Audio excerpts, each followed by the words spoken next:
বাঁশখালীতে চাপাছড়ি ইসলামী সমাজ কল্যাণ পরিষদের শিক্ষা উপকরণ বিতরণ অনুষ্ঠিত। আমানত করিমের প্রতিবেদনে বিস্তারিত। বাঁশখালী উপজেলার বাহাছড়া ইউনিয়ন ৯ নং ওয়ার্ড ঐতিহ্যবাহী সামাজিক সংগঠন চাপাছড়ি ইসলামী সমাজ কল্যাণ পরিষদের উদ্যোগে এসএসসি ও দাখিল ২০২৬ পরীক্ষার্থী ছাত্রছাত্রীদের মাঝে শিক্ষা উপকরণ বিতরণ অনুষ্ঠান সম্পন্ন হয়েছে।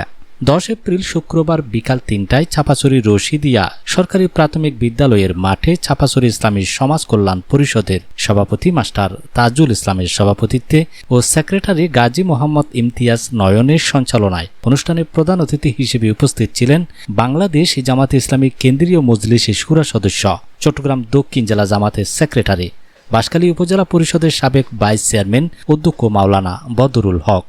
সিদ্ধান্ত নিতে হবে। এইম ইন লাইফ পড়েছ? ইংরেজিতে একটা কবিতা আছে, জীবনের লক্ষ্য। তুমি কি করবার সেই লক্ষ্য তোমাকে ঠিক করতে হবে।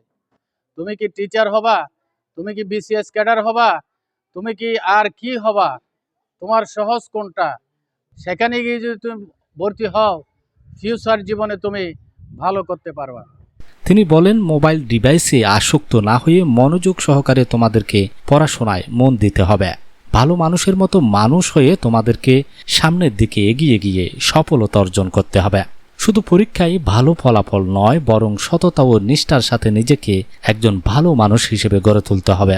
আত্মবিশ্বাস ও মনোবল বৃদ্ধি, পরীক্ষার ভয়ভীতি জয় করে আত্মবিশ্বাসের সাথে প্রশ্ন সমাধান করার অনুপ্রেরণা, লক্ষ্য স্থির রাখা, উচ্চশিক্ষা ও জীবনের বড় লক্ষ্য অর্জনে দৃঢ় প্রতিজ্ঞ থাকার পরামর্শ দেন বক্তারা। বিশেষ অতিথি হিসেবে উপস্থিত ছিলেন বিশিষ্ট ব্যাংকার, সমাজ কল্যাণ পরিষদের উপদেষ্টা গাজী ইসমাইল, উপদেষ্টা নুরুল আমিন চৌধুরী, উপদেষ্টা মাস্টার সাজ্জাদ হোসেন সহ চাপাছড়ি ইসলামী সমাজ কল্যাণ পরিষদের দায়িত্বশীল সদস্যবৃন্দগণ উপস্থিত ছিলেন। পরে পরীক্ষার্থী ছাত্রছাত্রীদের হাতে শিক্ষা উপকরণ তুলে দেওয়া হয়।